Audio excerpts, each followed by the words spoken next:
na Mduruma wa kwanza kuwa padri.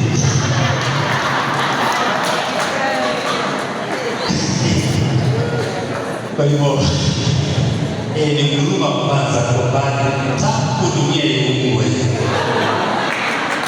Safari Posti, asante. Napenda kushukuru kwa njia ya pekee kwa ujumbe wa leo katika ibada hii ya shukrani. Vile vile nina padri rafiki wangu wa karibu sana ambaye bado hatujamjua, naomba tafadhali.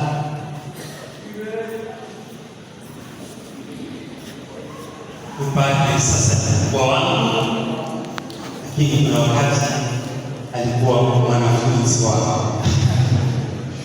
Naomba kukamilisha. Tumsifu Yesu Kristo. Ninaitwa Padre Joseph huyu, mimi ni padri mwanashirika mishonari wa ndugu wa Franciscano Mtwara. So wale wanatokea Mombasa kwa pia kule na kimikakili sasa na hudumu kule ni Muru. Asante sana. Asante sana. Padri huyu amefanya kazi nasi katika parokia ya Kipambala na akapata transfer kwenda Nairobi. Vile vile ni msimamizi wa wanashirika Israeli Masufiri wa Beverages ya India. Nichukua nafasi hii kwa shukrani zangu za pekee. Altari hii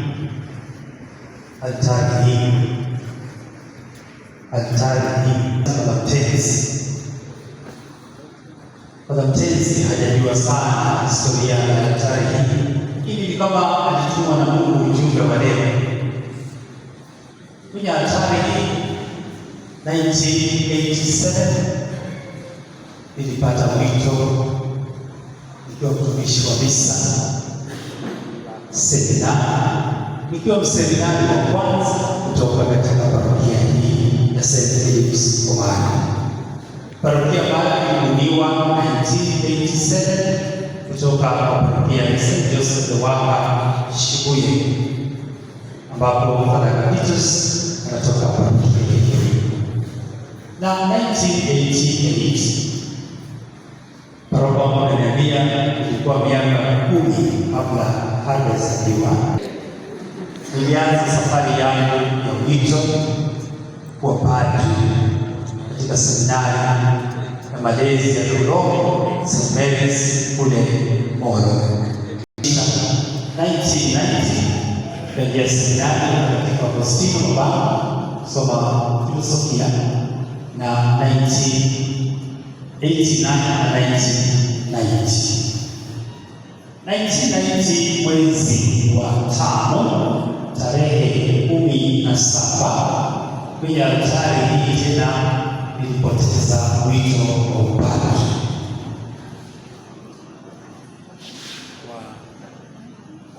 Kusimamishwa na baba yangu na rasmi kutangaza kwamba sina wito wa upadri.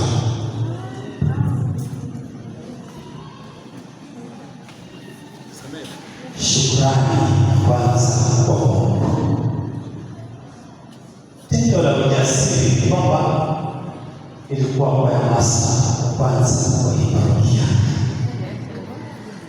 na niliendeleza kazi mbalimbali sana katika parokia hii. Paroko mashindano na kwaya za parokia hii ya kwanza kabisa nilianzisha katika parokia hii. Juzi nimekupa trophy za kupatia waimbaji ili waweze kushinda.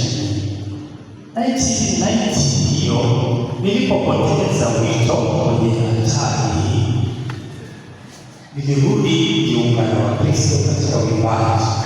Mungu airehemu roho ya babangu na mamangu ambao walikuwa wameketi pale na ameketi wakati walipopata ujumbe huu kwamba kijana wao hana wito wa upadri, na wakalia machozi. Lakini nilipewa fursa ya kuomba, nilipewa fursa na marehemu baba askofu baada ya kutangaza sina wito niwaambie Wakristo nini, na niliwaambia Wakristo nini. Wito unategemea watu wangapi? Watatu. Unategemea seminari, unategemea wakuu wake, na inategemea Mungu. Nikamwambia baba askofu kwamba Mungu akipenda wito uliopotea ambao sina, siku moja itakuwa padre. Basi nilianza seminari, nikaingia polytechnic, nikasoma matoleo ya engineering, nikamaliza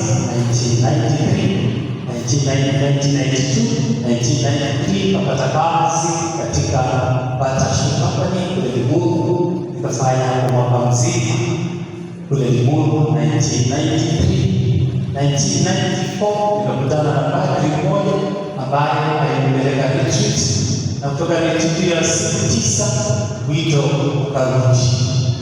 Nikajiunga na shirika la Contemplative Evangelizers of the Sacred Heart, ndipo nilikutana na hiyo mheshimiwa kwa first time Joseph Kikuyu.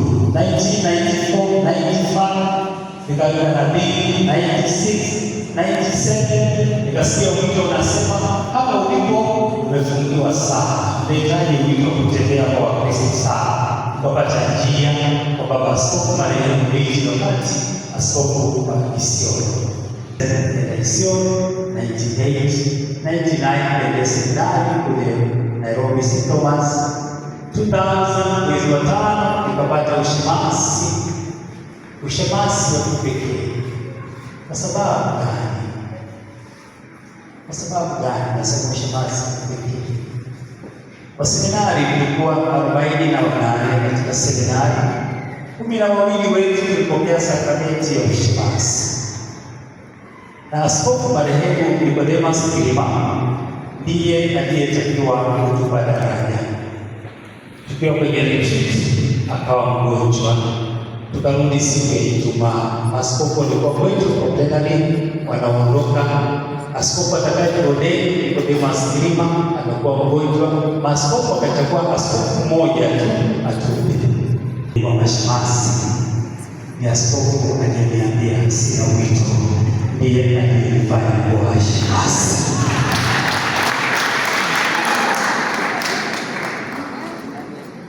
Maajabu ya Mungu hayasemi. Na baada ya miezi 6, tarehe 10 mwezi wa 12 nikapokea daraja ya upadri kule Isiolo na askofu marehemu Luigi Lokati. Napenda kusimulia historia hii kwa sababu inahitaji ujasiri, na vile vile inahitaji msamaha ambao padri amenipa ujumbe huu kwa njia pekee. Mungu aliniwezesha kuweza kufanya kazi yangu kule Isiolo. Niko vile vile wanajeshi kama chaplain wa Pilipili kwa miaka 4 till 2004. After that askofu akanituma masomoni kule Roma, nikakaa kule Roma mpaka 2009 katika masomo, na kule ndipo nilikutana na askofu marehemu Boniface ambaye aliniomba nije kufanya kazi Mombasa. Nikaja Mombasa na sasa mimi ni padri wa Mombasa.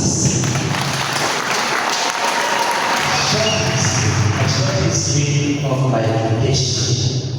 But surprise. Na jambo ni kwamba tukio la kwamba nilipoteza wito hapa ulifungia parokia kutokuwa na waseminari. Nilikuwa nje miaka 6. Ya seminari kwanza tena akanifuata. Watusaidika watoto hawakuzaliwa tena. Mpaka mimba ilipatikana tena, watoto wengine wakaanza kuzaliwa. So mimba ya kwanza yeye ifuata Father Joseph kurudi, alafu Father Simon, wengine ambao watakuja wengi. Napenda kuwashukuru kwa njia pekee wa Kristo wangu hapa pamoja, hasa kitambo cha kamili, mahali ambapo mimi natoka, mahali ambapo vile vile Father Simon anatoka. Kwa Kristo wa Holy Cross ndani, kwa upendo mkubwa tumejitaza kanisa upendo. Nyumbani pia kwa sherehe za kesho tutakuwa sote kwa furaha. Kwa familia yangu, my brothers, my sisters, ambao tutawajua vizuri hapo kesho katika ibada ya nyumbani, na wote ambao wamejishika mkono kwa njia moja au nyingine ili kuweza kufikia siku ya leo. Juzi tu nilikuwa naambia padri mmoja, mimi ni padri wa Jubilei. Mwaka nilipobatizwa ulikuwa mwaka wa Jubilei 2000. 2025 ni mwaka wa Jubilei, the year of hope. Nasherehekea miaka mingapi? 25. Pia ni mwaka wa Jubilei kwa kanisa.